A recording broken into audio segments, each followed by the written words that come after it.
রাত প্রায় 12টা। চরফেশন গ্রামের পুরনো কাঠের বাড়ির সামনে দাঁড়ানো ছিল তিন বান্ধবী। কৌতূহলবশত তিন বান্ধবী ঘরের ভিতর প্রবেশ করে।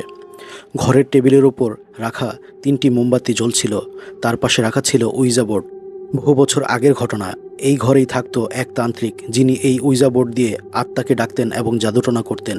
তার মৃত্যুর পর এই ঘরে আর কেউ আসে না। তিন বান্ধবী শহর থেকে এসেছে, তারা কৌতূহলবশত এই ঘরে প্রবেশ করে। ফারিয়া নামে একজন বলে উঠল, আমি এই ইউজা বোর্ড দিয়ে প্ল্যান চ্যাট করার নিয়ম জানি, যদিও কখনো করিনি, তবে আজ করব। বাকি দুই বান্ধবী তাকে নিষেধ করলেও সে বারণ শুনল না। সে দুই বান্ধবীকে নিয়ে প্ল্যান চ্যাট করতে বসে।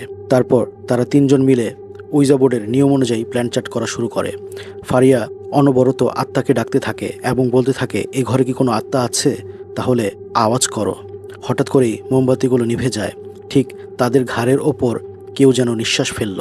ঠান্ডা জমাট মৃত মানুষের শ্বাস। হঠাৎ করেই একটি আত্মা তাদের সামনে আসলো। আত্মাটি ফিসফিস করে তাদেরকে বলল, আমি এসেছি। হঠাৎ করেই ঘরের দরজা জানালাগুলো নিজে নিজেই বন্ধ হয়ে গেল। তিন বান্ধবী চিৎকার ও আর্তনাদে বাতাস ভারী হয়ে উঠল।